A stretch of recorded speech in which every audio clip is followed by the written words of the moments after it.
நாம் தமிழர் கட்சியின் தலைமை ஒருங்கிணைப்பாளர் சீமான் செய்தியாளர்களை சந்தித்து வருகிறார். அதனை நேரலையில் பார்க்கலாம். அப்ப இந்த சமூக நீதி எதுக்கு? இந்த தெருவில் ஒருவன் வரக்கூடாது, இந்த குளத்தில் குளிக்க கூடாது, இந்த கோயிலுக்குள்ள நுழையக்கூடாதுங்கிறது ஏழை என்பதற்கு இல்ல, அவன் இழிமகன் தாழ்ந்த சாதிங்கிறதுக்காக, தீண்டத்தகாதவன் என்பதற்காக. அதை ஒழிக்கணும்னா எல்லாரையும் போல கல்வி அறிவு, கல்விக்கேற்ற வேலை, வேலைக்கேற்ற சம்பளம், அதை கொண்டு வாழ்கிற பெருமை மிக்க வாழ்வு வந்தா தான் இந்த ஏற்றதாழ்வு தகர்க்கப்படும். அப்படித்தானே? அப்ப அது இருக்கா? ஏன் சாதி வாரி கணக்கெடுக்க முடியல?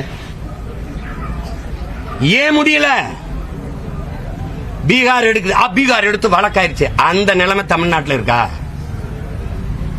எங்க தாத்தன் ஆனமுத்து போய் போராடி மண்டல்னு ஒரு குழுவை கமிஷனை உருவாக்கி 69 விழுக்காடு இடஒதுக்கீடு பெற்றுக் கொடுத்தான். இல்லைன்னு எவனாவது மறுக்க முடியுமா?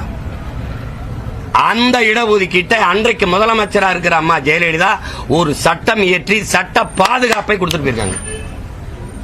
நீங்க திராவிடம்னு பேசலைன்னா ஆரியத்துக்கு துணை பேரும் ஆரிய உள்ள வந்துரும் பேசுற பெருமக்களே, அன்னைக்கு அந்த சமூக நீதி, அந்த பெற்றுக் கொடுத்த இடஒதுக்கீட்டை பாதுகாத்த சட்டப்பேரவை கொடுத்தது அம்மையார் ஜெயலலிதா. நீங்க சொல்ற ஆரியம், அந்த ஆரியத்திற்கு செங்கோலை கொடுத்து சமூக நீதி காத்த வீராங்கனைன்னு பாராட்டி பட்டம் அளித்தது இன்னைக்கு திராவிட கழகத்தினுடைய தலைவர் பெருமக்கள் ஐயா வீரமணி. அந்த அம்மா இருக்கிற வரை அவங்களதான் ஆதரிச்சு நின்னீங்க, மறுக்க முடியுமா? சும்மா நாங்க எதிர்த்தாலே திராவிட முன்னேற்ற எதிர்த்தாலே ஆரியம் உள்ள வந்துடும். ஆரியம் ஆரிய படை கடந்த பாண்டியன் நெடுஞ்செழியனின் வாரிசுகள். புரியுதில்ல? நாவுக்கரசர் என்ன பாடுறாரு?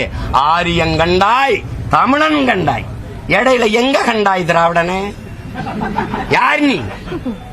உனக்கு என்ன பிரச்சனை? நாங்க பெரிய புராணம் பாடினால் உனக்கு பிடிக்கல, அதே மாதிரி நீ பெரியார் புராணம் பாடினா எனக்கு பிடிக்கல. எப்படி?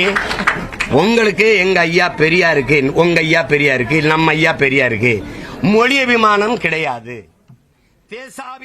பெரியார் குறித்த தன்னுடைய சர்ச்சை பேச்சு, அது சார்ந்த எதிர்வினைகள் அதிகம் ஆற்றப்பட்டதை அடுத்து செய்தியாளர்களை சந்தித்த போது அது சார்ந்த இன்னும் சில கருத்துக்களையும் சீமான் தெரிவித்திருக்கிறார்.